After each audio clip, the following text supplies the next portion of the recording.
Bonjour à tous et bienvenue pour ce premier avant-match de la section paloise en direct des Halles de Pau. Nous sommes sur la terrasse de l'Esprit des Halles avec nos invités. Donc je vais commencer par tout à fait à ma gauche Martin Puech. Martin Puech qui est troisième ligne de la section paloise. Bonjour Martin. Le président de la section paloise que l'on ne présente plus, Bernard Ponneau. Bonjour. À mes côtés pour mener les entretiens, Vincent Martinelli qui est notre chef des sports. Bonjour à tous. À ma droite, Thibaut Chenevière qui est adjointe au maire de Pau. Et notre hôte, Damien Traille. Damien Traille, donc, que tout le monde connaît comme un international de rugby, mais qui est aussi désormais associé à l'Esprit des Halles, qui a ouvert depuis le mois de mai, c'est ça, et qui était noir de monde hier. Et donc, je me tourne, avant de parler sport avec Vincent, on va peut-être se tourner vers nos hôtes, les Halles de Pau et l'Esprit des Halles, pour dire comment ça a germé un peu cette idée, Damien, de créer cet avant-match, pour faire peut-être le lien avec les supporters. Oui, bien évidemment. Le sport a arrêté, j'ai toujours un œil attentif sur les résultats de la section et voilà, on avait envie de créer un petit lieu de rencontre d'avant-match pour parler et faire partager au public un peu les forces et faiblesses de l'équipe actuelle et celle qu'on va affronter. Concrètement, ce rendez-vous, ça sera tous les avant-matchs des jours de match au hameau, de la section au hameau. Rendez-vous toujours fixé à 10h ici. Alors nous, on ne sera pas toujours là, mais vous serez toujours là. Oui, l'idéal c'est... tous les samedis de match, il y aura une animation et on fera venir des anciens joueurs ou des membres du staff de l'équipe adverse pour discuter aussi avec eux. D'accord. Alors à côté de vous, malgré son gabarit, Thibaut Chenevière n'est pas un ancien joueur de la section paloise. Mais, malheureusement non, mais mais c'est à la fois un supporter de la section paloise et un supporter des Halles de Pau. Alors les Halles de Pau, là on est en plein dans les 3 ans, l'anniversaire. ouais, ça tombe très bien que cette opération, cet avant-match ait lieu ce week-end, puisqu'effectivement on fête les 3 ans et François Bayrou va pas tarder à arriver d'ailleurs pour en parler. Et donc c'était tout naturel de faire le lien entre ce superbe équipement, les Halles de Pau qui est un grand rendez-vous pour les Palois, et puis la section qui est aussi l'un des emblèmes de la ville et de notre territoire. Donc voilà, le lien était tout naturel. J'en profite pour saluer notre directrice générale Sophie Borotra qui a porté côté Halles cette idée. Et donc voilà, naturellement, on est très heureux de pouvoir accueillir... Oui, la parenthèse Sophie Borotra, c'est vrai que là, ce matin, on a on va dire un plateau 100% testostérone, mais la personne qui a orchestré ce rendez-vous, est là-bas, voilà. Elle est là-bas, elle est derrière la caméra, c'est Sophie Borotra. Sophie, voilà. Rappelons qu'hier soir, Damien, vous pouvez en témoigner, ici c'était noir de monde, la terrasse. Alors l'Esprit des Halles, j'en parle pas, mais l'ensemble des Halles était noir de monde hier soir pour la première nocturne de reprise, on va dire. Oui, c'était une reprise des nocturnes, c'était les 3 ans des Halles, c'était tout le public palois était content de se retrouver autour d'un bon verre et partager un moment de convivialité. J'y étais, c'était vraiment très sympa. Alors, si on est là, c'est l'avant-match. Cet après-midi, un gros morceau, on peut dire, au hameau, avec la venue du loup. Donc, Bernard, on sait que l'an dernier, on a croisé tout à l'heure l'entraîneur des avants du loup, qui connaît bien Pau, David Atoub. Les verts et blancs étaient un peu la bête noire du loup. Et vous espérez bien que ça va continuer cet après-midi. Oui, je pense que l'ours est plus costaud que le loup, donc partons sur ses principes animaliers. Oui.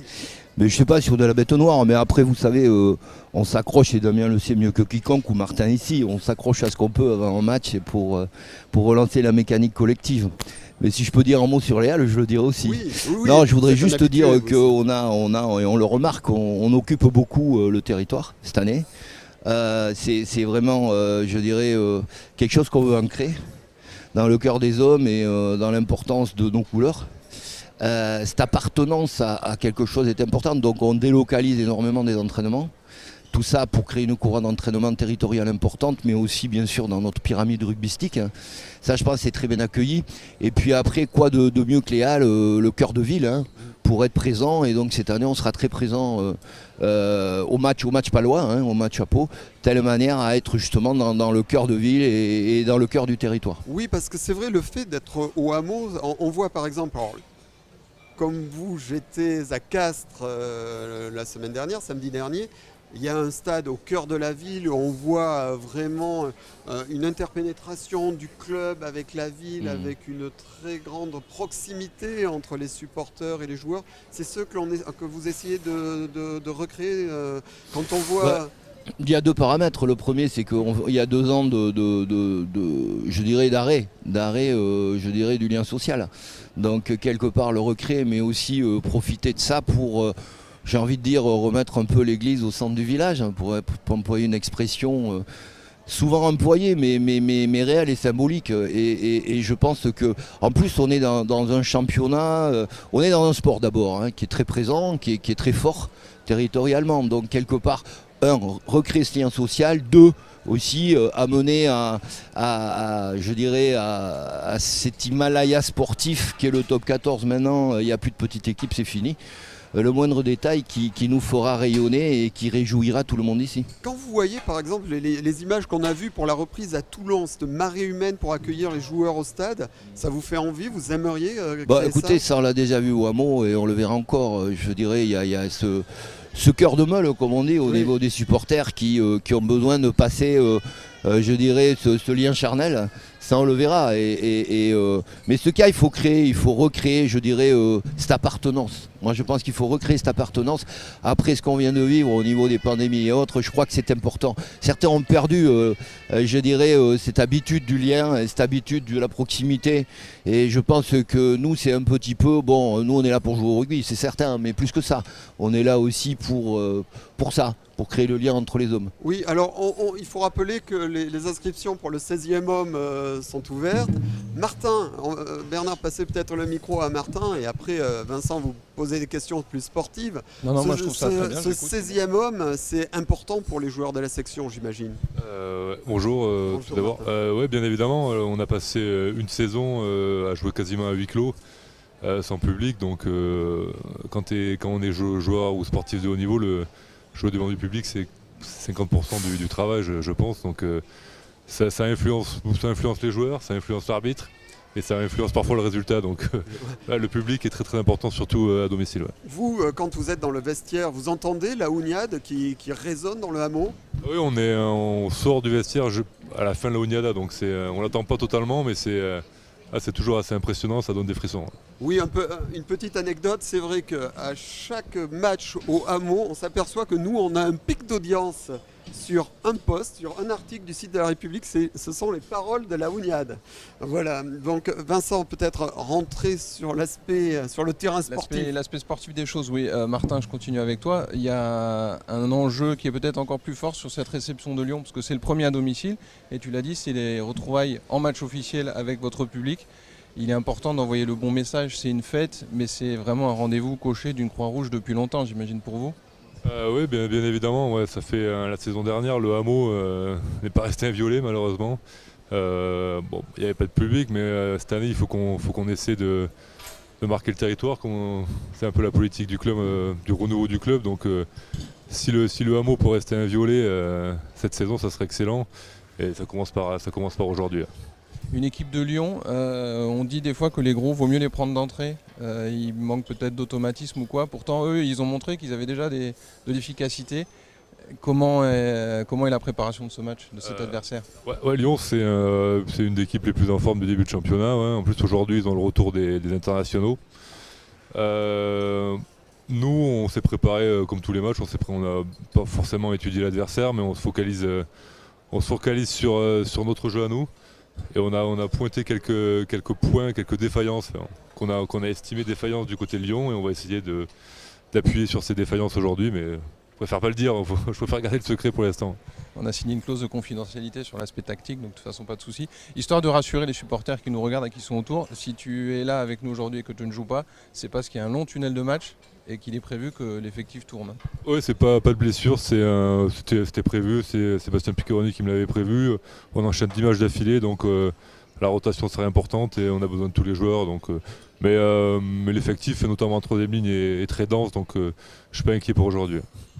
Bernard, ce tunnel de 10 matchs, on en a parlé un peu durant l'été. Ouais, c'est quand même redoutable, hein. moi, à titre personnel, je n'ai pas le souvenir, excepté les gens qui ont dû, accumuler les matchs pour des raisons, je dirais, de report. Mais j'ai pas connu 10 matchs en top 14 d'affilée. Damien, peut-être, je sais pas. Moi, j'ai connu 7 matchs d'affilée, à peu près, je crois, mais jamais 10. Donc, effectivement, il y a une programmation au niveau, je dirais, du respect de l'intégralité physique des joueurs. L'intégrité physique des joueurs, c'est important parce que 10 matchs, ça va faire mal. Ça va de plus en plus vite, donc ça tape de plus en plus fort. Donc, effectivement, il va falloir tourner de manière tout à fait intelligente et régulière pour préserver les mecs et garder la fraîcheur. Oui, alors je vais passer le ballon un peu à l'aile droite à Damien. Oui, ce tunnel de 10 matchs, est-ce que vous avez jamais connu ça de votre époque, si je peux me permettre? Merci. Si je peux me permettre. Non, c'est un bloc très dur à aborder. Je pense que Martin fait partie de ces joueurs qui sont préservés parce qu'après il y a des rencontres très importantes et c'est bien de mobiliser aussi tout l'effectif parce que sur ces 10 blocs malheureusement il va y avoir des blessures, des états de méforme peut-être et de mobiliser tous les joueurs à être compétitifs et à pouvoir tenir leur rôle, c'est très important. Alors ce matin, vous avez pris un café, en balançant un peu, vous avez pris un café avec l'adversaire, pardon. Vous avez pris un café avec David Atoub. Quel est l'état d'esprit des Lyonnais? Il m'a dit qu'il ne savait pas s'ils étaient prêts, mais une équipe adverse, ça ne va pas vous dire le contraire. Non, mais bien sûr, ils viennent ici pour faire un résultat, parce que sinon, ça ne sert à rien de se déplacer. Mais comme toute équipe qui se déplace, je pense que la section était partie la semaine dernière pour faire un résultat à Castres, elle est revenue avec un point de bonus. Et ce point, il y en a qui font la fine bouche. Je pense que c'est un point qui comptera quand on voit la complexité de ce championnat. Dans des Lyonnais qui vont venir ici avec, comme on a parlé avant, esprit revanchard par rapport à la saison dernière, mais pour confirmer aussi leur belle performance qu'ils ont faite face à Clermont et pour se positionner comme un prétendant au top 6. Oui, Bernard, ce match de Castres, il y a quand même de belles choses à retenir. Ouais, je pense que c'est contrasté, les joueurs le savent. Il y a effectivement la base qui est l'état d'esprit dans ce sport qui est importante par rapport à la solidarité on l'a vu en défense, et le sacrifice personnel pour le collectif. Ça on l'a vu, ça c'est bien, c'est une belle base. Après beaucoup de déchets, 17 fautes. Alors beaucoup par enthousiasme imbécile, mais elles sont là. Donc il faut gommer ça. Ouais, mais on peut pas gagner. Ouais, je sais pas. Je pense qu'on les a fait tout seul par moment, mais on est un petit peu léger par rapport à la règle dans certains cas. Mais non, 17 fautes, on peut pas gagner un match. Et même malgré tout, si on avait eu un petit peu plus de lucidité, mais je crois que les 30 acteurs, il faisait très chaud, avaient moins de lucidité, un peu plus de lucidité, on aurait pu remporter ce match. Donc c'est ça qui est important. Donc par contre, au niveau des Lyonnais, il va falloir une rigueur excessivement. C'est plus le même. On sera plus dans la même division là. Je veux dire, c'est une équipe quand même excessivement complète. Et donc là, il va falloir faire ce qu'on sait faire de mieux, tout de suite, deuxième match, boum. Oui, surtout qu'elle a un esprit de revanche, je pense. Oui, mais ça, on s'en fout. Nous aussi, je veux dire, nous, on a une revanche à prendre sur nous-mêmes par rapport à l'année dernière. Il l'a dit, Martin. Ce qu'on regarde, c'est nous-mêmes. Si on commence à regarder les autres, on les regarde jouer, ils sont tellement beaux qu'on les regarde faire.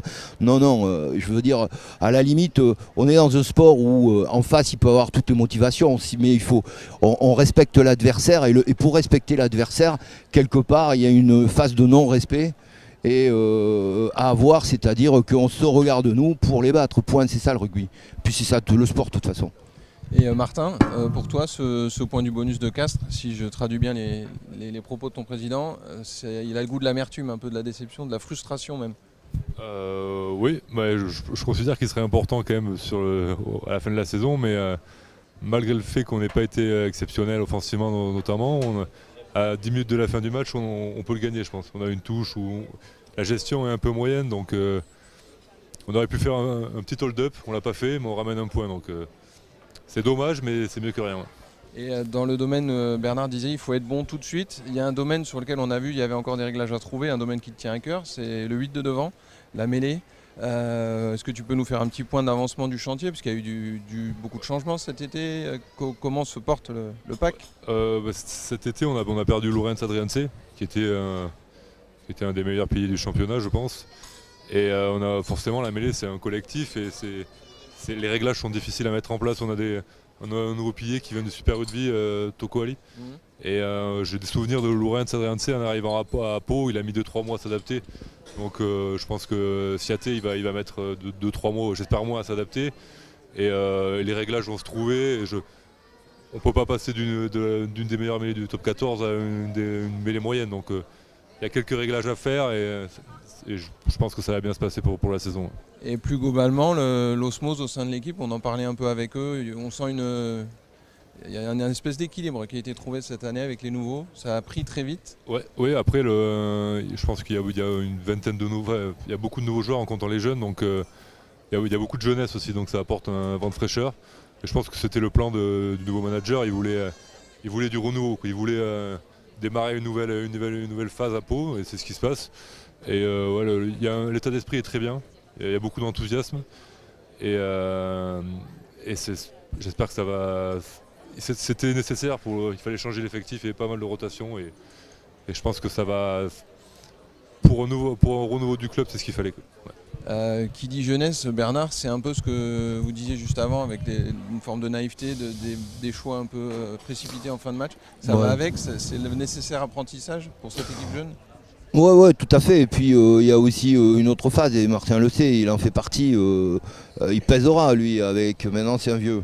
Donc on a tendance à parler de vieux avec des mecs qui ont 27 balais et 27-28 ans. Donc quand on est vieux à 27-28 ans, le monde change. Mais c'est un peu ça cette équipe. Mais au-delà de ça, c'est aussi quelque chose voulu depuis quand même pas mal de temps. C'est-à-dire pour construire un groupe qu'on se veut aller de l'avant et avec des ambitions, il faut passer par ces phases-là.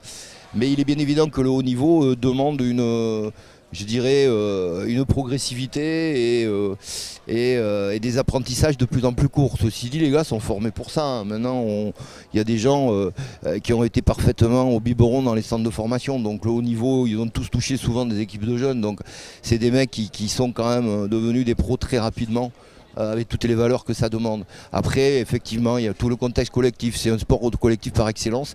Et il y a tout ce contexte collectif où, justement, il faut que chacun soit à sa place, avec son rôle, ses qualités et ses défauts. Et le rugby, c'est ça, on joue avec ses qualités et les autres compensent les défauts des autres. C'est comme ça qu'on arrive à faire. Donc c'est pour ça, c'est une fusion collective qu'il faut gagner, mais très rapidement. Bon, moi j'ai confiance en ce groupe, il y a de la fraîcheur. Et la fraîcheur, on l'a vu, elle a été bénéfique au très très haut niveau français, elle sera bénéfique à la section. Voilà. Alors il y a François Bayrou qui vient d'arriver, qui va participer à cet échange. Donc je vais tendre... Le temps que le maire s'installe. J'avais une question pour Damien. Toujours sur le thème de la jeunesse, Damien. On parle des jeunes de la section. Il y a un jeune en particulier qui revient aujourd'hui, Antoine Astoy. Je voulais savoir ce que tu pensais de sa trajectoire. Qu'est-ce que ça te fait de le voir éclore à ce point? Une première sélection aussi cet été. Forcément, ça doit te faire quelque chose. Un jeune du coin qui monte et qui revient en équipe de France. Ben, ça fait plaisir de voir que des jeunes du cru arrivent à percer au haut niveau. On sait que c'est complexe quand même aujourd'hui de percer. Je pense qu'aujourd'hui Antoine a fait ses armes. Il a été quand même sous la tutelle de Colline aussi pendant une période et c'est pas neutre. Il a beaucoup appris à ses côtés. Et maintenant c'est un joueur qui est épanoui et ça se voit sur le terrain et c'est pour ça que c'est pas une récompense qu'il a eue cet été sur la tournée d'Australie, c'est juste mérité et maintenant à lui d'apporter ce plus qu'il peut apporter au groupe parce qu'aujourd'hui c'est plus un petit jeune, ça doit être un leader dans notre équipe. T'as échangé un peu avec lui, tu lui as donné quelques tuyaux pour Non, j'ai pas de tuyaux, je suis trop vieux, mais le rugby a trop changé pour ça, mais je pense qu'il y a assez de staff pour les accompagner, il n'y a pas besoin d'œil externe pour les aider dans ce sujet. Merci Damien. Bruno, je te fais la passe. Oui, merci pour la passe. Donc, bonjour François Bayrou. Donc, bonjour.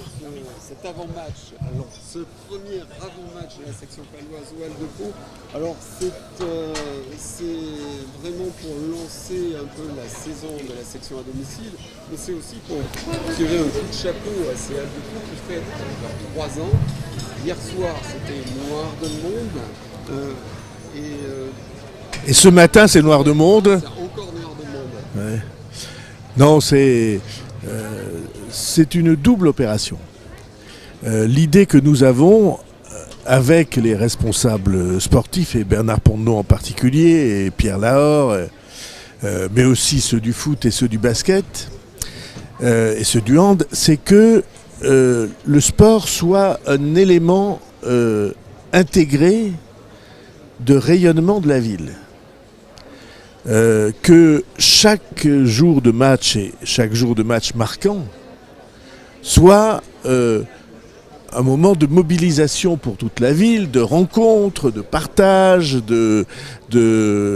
d'aimantation de tous les passionnés qui sont autour. Et ça peut se faire en particulier parce que nous avons des joyaux, des réussites, je crois qu'on peut dire ça, exceptionnelles, comme ces halles, qui sont là aussi un élément de fierté. Moi, je suis très ému quand je vois les Palois faire visiter les halles à leur famille, notamment les soirs de nocturne, notamment Oui, à l'heure, soir, notamment les éléments de fête. C'était la folie. Je dis ça souvent. Il y a des gens qui ont la chance d'avoir des facilités, d'avoir de l'argent, d'avoir un patrimoine personnel. Et alors, ils invitent chez eux leurs amis, leurs familles lointains pour leur faire découvrir leur maison, leur jardin, pour faire des activités ensemble.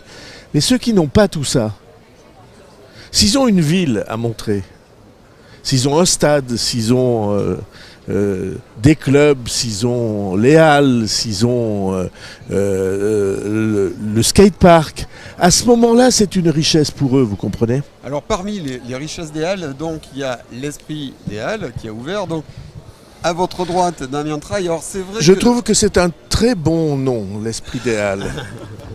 Je ne sais pas qui l'a trouvé, mais c'est très bon.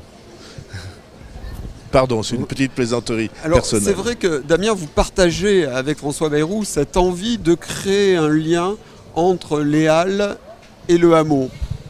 Oui, bien évidemment. C'est, comme l'a dit monsieur le maire, ça doit être un lieu de rencontre, un lieu pour échanger entre sportifs, entre supporters, entre personnes qui ne connaissent pas le rugby et qui peuvent s'intéresser. Et je crois que c'est l'endroit idéal avec une terrasse qui permet de ce genre d'événement. Aujourd'hui, on a la chance d'avoir le président qui est à nos côtés, Martin qui est capitaine de l'équipe aussi.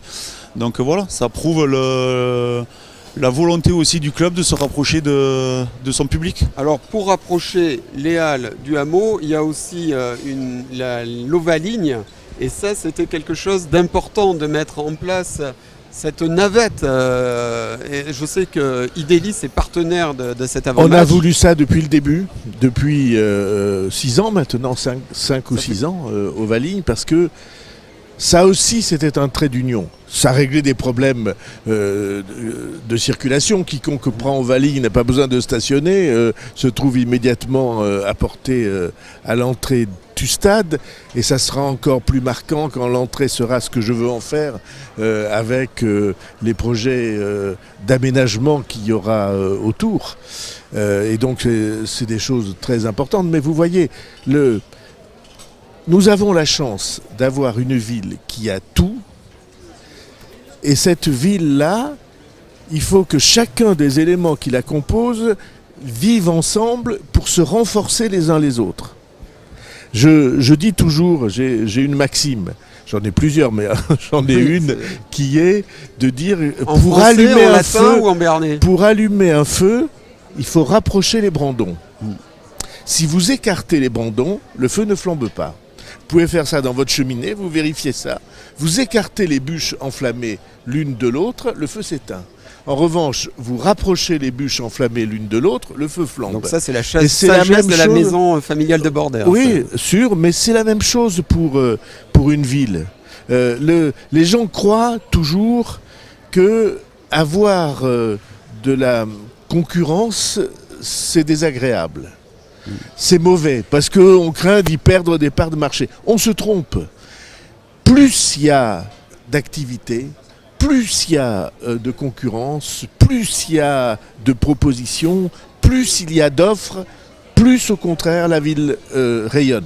Oui, Bernard, c'est important ce lien entre le centre-ville, les halles, le cœur de la ville et le hameau. Hein. Pour pas se répéter, je l'ai dit tout à l'heure, Oui. c'est pas complètement, je dirais, un choix.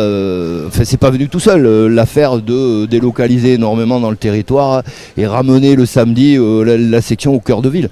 C'est vraiment un choix stratégique. C'est, disons, dans cette optique.